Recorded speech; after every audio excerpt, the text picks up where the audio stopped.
Externalités négatives et positives, bien commun, bien collectif, asymétrie d'information, nous avons pu voir que le marché et les mécanismes de marché étaient défaillants dans un certain nombre de cas. Cet échec de la coordination marchande peut-il être corrigé? Comment pallier ces défaillances? Il existe des solutions privées. Par exemple, les parties concernées par la pollution peuvent négocier entre elles pour gérer les effets externes négatifs. Au XIXe siècle, il y a eu un financement privé pour la construction de phares en pleine mer. Il existe des journaux de cotation pour expliquer quelles sont les caractéristiques des véhicules d'occasion. Il existe aussi des garanties constructeurs proposées par les garagistes ou des questionnaires de santé dans les assurances. Mais cela ne résout pas toutes les difficultés de coordination par le marché. L'existence de défaillances de marché justifie donc l'intervention des pouvoirs publics. L'objectif est d'intégrer le coût social ou le bénéfice social dans le calcul économique de l'ensemble des agents. On dit aussi parfois d'internaliser les externalités. Pour agir, les pouvoirs publics disposent de plusieurs instruments. Le premier d'entre eux est celui de la réglementation, qui est un pouvoir d'injonction. Concernant les externalités négatives de pollution, il existe depuis 2016, dans certaines grandes agglomérations, une restriction de circulation qu'on appelle critère pour un certain nombre de véhicules. On ne peut circuler les jours de grande pollution que si l'on possède cette pastille. Concernant les externalités positives, on peut citer dès 1833 la loi Guizot qui oblige les communes comportant un certain nombre d'habitants à entretenir une école communale. Concernant les biens communs, nous pouvons prendre pour exemple un arrêté préfectoral du 31 janvier 2017 à Marseille qui définit la quantité maximale de prélèvements autorisés dans le parc national des Calanques pour la pêche de loisirs. Cela évite donc que l'on épuise ces ressources naturelles. Pour le cas des asymétries d'information, il existe par exemple une obligation de contrôle technique pour faire en sorte que les agents émettent des signaux de qualité sur le marché.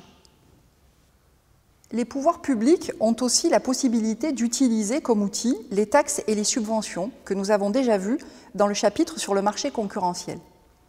Il s'agit ici d'inciter par le système des prix les acteurs à changer de comportement. On parle souvent de taxes pigouviennes pour résumer le principe de l'internalisation des externalités.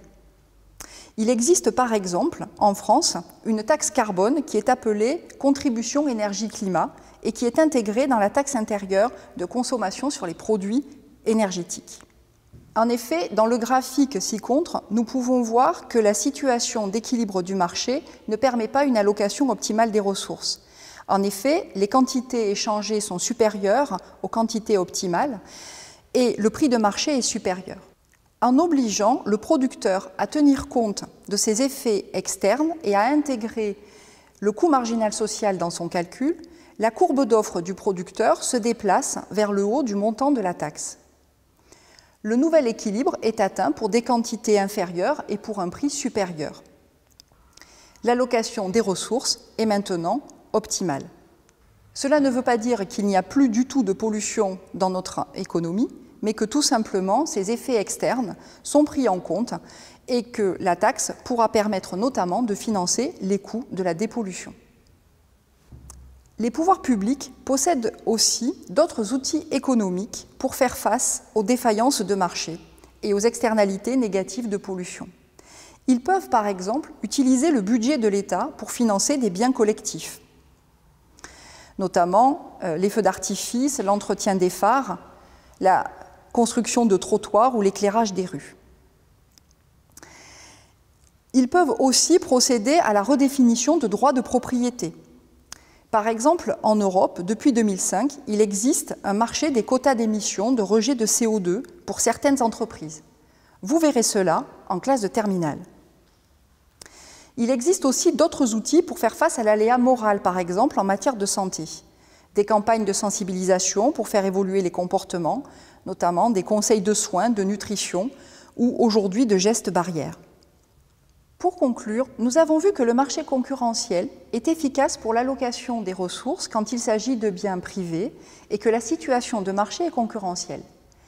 Dans les cas de défaillance, l'intervention des pouvoirs publics est souvent nécessaire et même souhaitable pour corriger les externalités négatives, favoriser les externalités positives ou pour produire ce que la régulation marchande ne permet pas de produire.